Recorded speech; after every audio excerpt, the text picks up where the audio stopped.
Alors pour transmettre les caps, c'est assez simple parce que si vous donnez un cap, en général ça s'entend très bien, sauf quand ça se prononce pas clairement. Alors je vous parle de ça parce que j'ai vu il y a pas longtemps sur une vidéo de Paul Stevens quelqu'un qui prononçait toilets dans une façon qu'on pouvait interpréter comme pilots. Alors je vais vous donner quelques petits exemples de prononciation qui peuvent vous aider. Si vous voulez transmettre un cap, c'est très simple, on va dire turn right heading 270 degrees. Si vous voulez transmettre un cap de cette façon, tout le monde va vous comprendre parce que vous êtes habitué à recevoir ce type de message. Là où ça peut coincer, c'est que vous pouvez faire face à un interlocuteur qui peut-être ne comprend pas heading comme cela. Peut-être que lui ou elle s'attend à recevoir heading. Ouais, pourquoi ? Parce qu'il y a des personnes qui prononcent heading correctement, mais on peut entendre quelquefois heading. Ça pose a priori pas de problème parce qu'on devrait comprendre, sauf qu'en américain, le T entre deux voyelles, alors c'est pas la pause T, c'est le T, la lettre T, entre deux voyelles, peut être prononcé, je vais vous donner un exemple ici, en britannique on va dire a bottle of water. Même en écossais on pourrait avoir a bottle of water. Mais en américain on va plutôt avoir quelque chose qui ressemble à a bottle of water. Alors moi j'ai bien sûr un accent français parce que je suis natif francophone, mais vous avez quand même noté une différence entre les différentes prononciations. Et ça va être la même chose pour heading, if you say heading instead. An American could understand and it's, heating.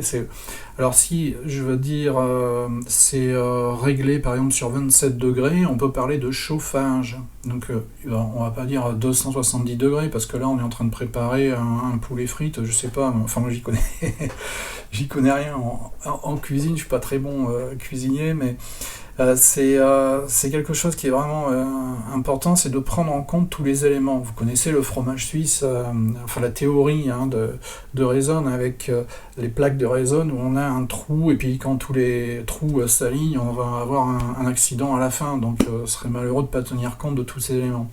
Alors l'élément dont je parle, c'est le T qui se transforme en D parce que si on a quelqu'un qui a l'habitude de l'anglais américain, s'il reçoit par exemple 3 sur 5 et que il reçoit un message du genre heating, peut-être que ça va passer, heating 27, puis après degrees, un truc comme ça, la personne va se dire tiens c'est chauffage, ils sont à 27 degrés, ouais pourquoi pas.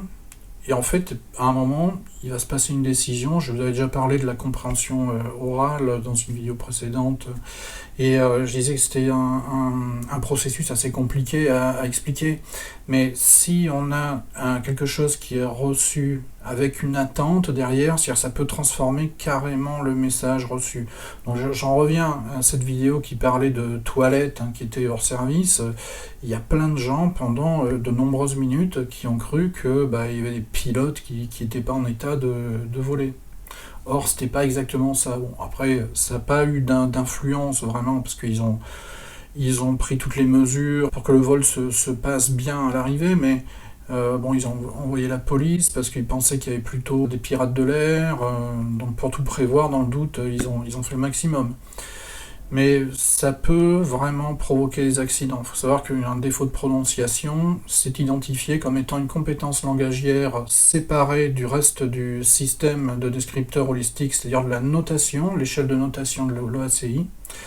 Parce que la raison vient de ces enquêtes, ces rapports qui viennent de la NTSB, qui a démontré à plein de reprises qu'une seule de ces 6 compétences langagières, que sont la prononciation, la structure, le vocabulaire, le débit d'aisance, la compréhension et l'interaction, une seule de ces compétences peut provoquer un accident aérien.